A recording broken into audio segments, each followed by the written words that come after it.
Overseas now, and US President Donald Trump has vowed to give most Americans a $2,000 payment as a tariff dividend. And one of the things we're going to do, we're going to issue a dividend to our middle income people and lower income people of about $2,000. Any further details, but I can confirm for you that the president made it clear he wants to make it happen, and so his team of economic advisors are looking into it, and when we have an update, we'll provide.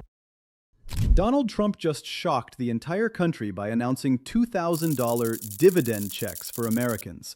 Not stimulus, but dividends, because he says the U.S. finally turned a profit off foreign tariffs. What makes this explosive is that Trump is pitching a new identity for the U.S. economy, claiming Americans should be treated like shareholders in their own country.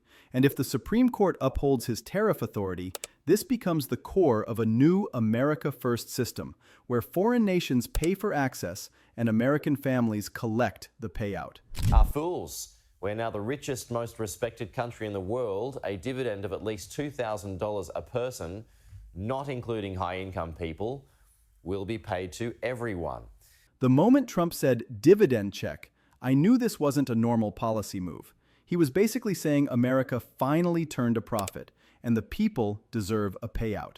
And honestly, it felt like the first time someone talked about this country like a powerhouse instead of a charity. Here's where it gets wild.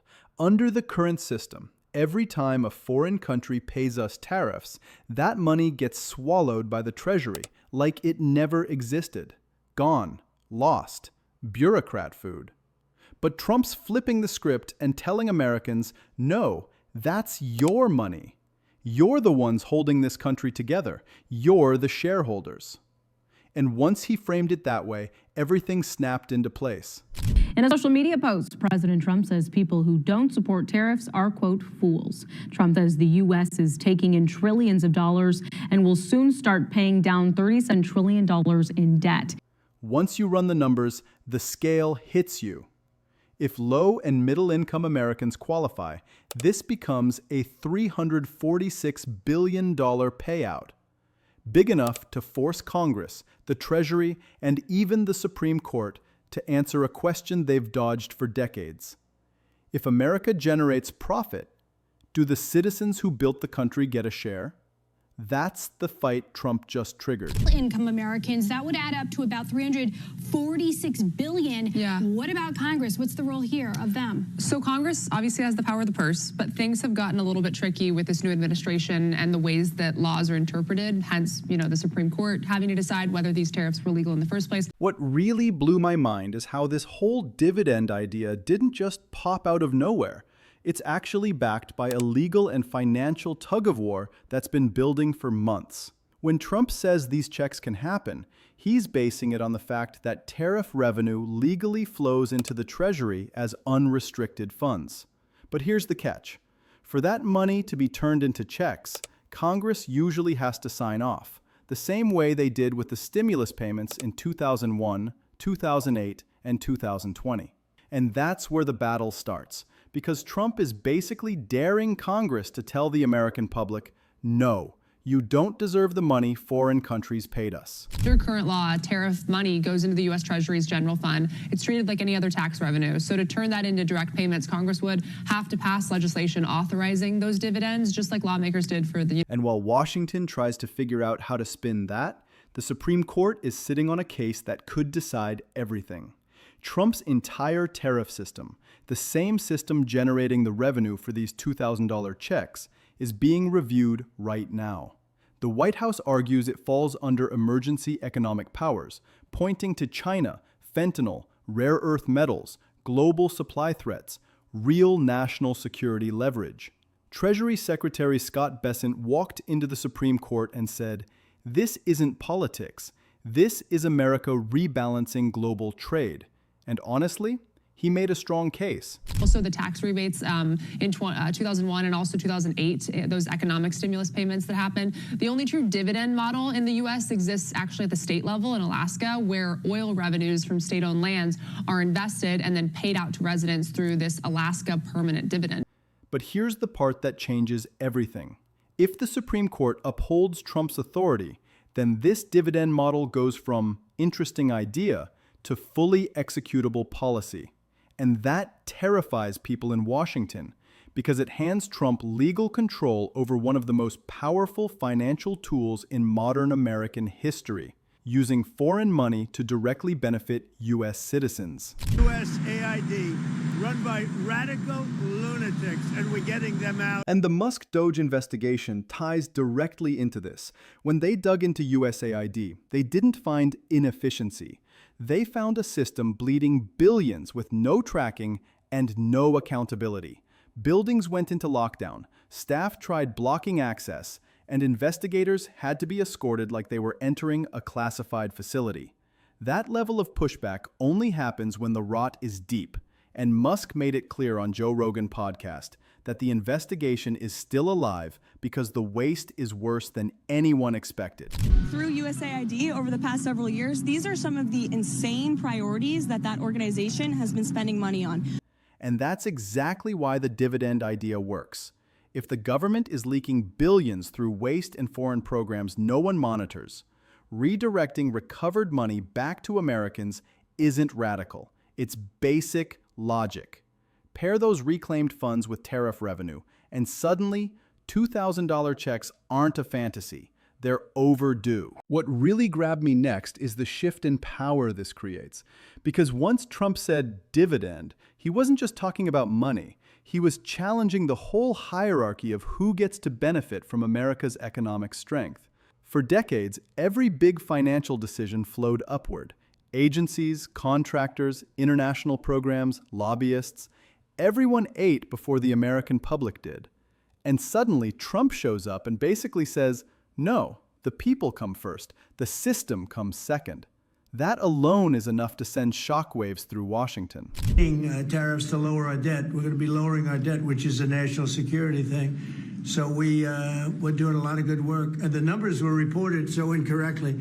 The real numbers are trillions of dollars have been taken in or gotten in terms of investment from the tariffs. And I'll be real with you. I've never seen the political class look this uncomfortable. They're used to controlling every dollar, deciding every allocation, and hiding behind endless committees when things go wrong. But Trump's plan strips all of that away. It forces them to answer a question they've avoided for years. Why shouldn't citizens be the first ones to benefit from America's economic leverage? You can feel the pressure closing in on them, because there's no clean way to argue against Americans getting paid without exposing where the money has actually been going. And here's the part critics can't spin. This isn't welfare, charity, or some vote-buying stunt. Trump is redefining what it means to be an American in an economy this strong, saying citizens deserve a share because they are the backbone of the system. The moment he framed it that way, the old logic started to crumble. Saying, oh, it's $1 billion. Some people said, oh, it's $2 billion. Well, that obviously we can handle very easily.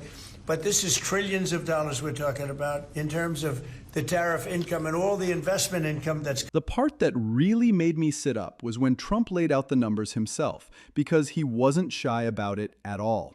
He flat out said that without tariffs, this country would be drowning even deeper in debt. And honestly, I believe him. We've watched administration after administration ignore the $38 trillion elephant in the room, acting like the national debt is just background noise, while regular people suffer under higher prices and weaker paychecks. And here comes Trump saying, no, we're not just patching the system, we're using tariffs to fix it. That's a completely different strategy than anything we've seen in modern politics. We're over 18 trillion. By the time my first year ends, we're going to have over $20 trillion of investment coming into the United States. It's unheard of. What really grabbed me was how confidently Trump talked about the investment boom happening right now. He says the U.S. has already pulled in over $18 trillion, possibly $20 trillion by the end of his first year, because companies are finally building here instead of offshore. And honestly, when he pointed out that Biden didn't even hit a single trillion in 4 years, it made sense. That's why we're seeing AI factories, auto plants, and new manufacturing hubs popping up everywhere. That's real momentum. But here's the scary part. All of that progress disappears instantly if the Supreme Court strikes down the tariffs. Trump knows it, Washington knows it, and every foreign competitor knows it. This case isn't a technicality. It decides whether America keeps rising or slides back into the weak, dependent economy we had before. The dividend to people that, have suffered under the Biden administration. So Biden had the highest inflation in history, and we now are at a very low point. We're going to be hitting 1.5% pretty soon. And here's the part that nobody in the media wants to admit. The second Trump ties these payments to tariffs, the entire political battlefield changes overnight. Suddenly, critics can scream bribery all they want, but it doesn't land because people aren't stupid.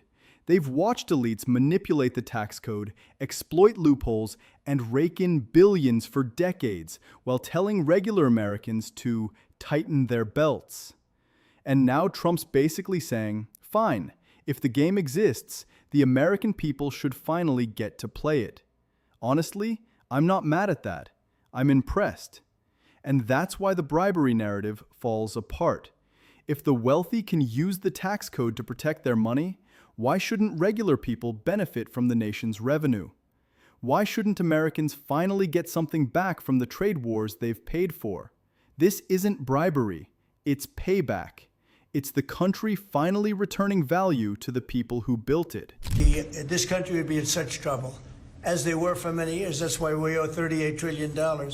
And the reaction from the political class says it all. They're panicking. They can't call it socialism because foreign nations are funding it. They can't call it reckless because it's backed by real revenue.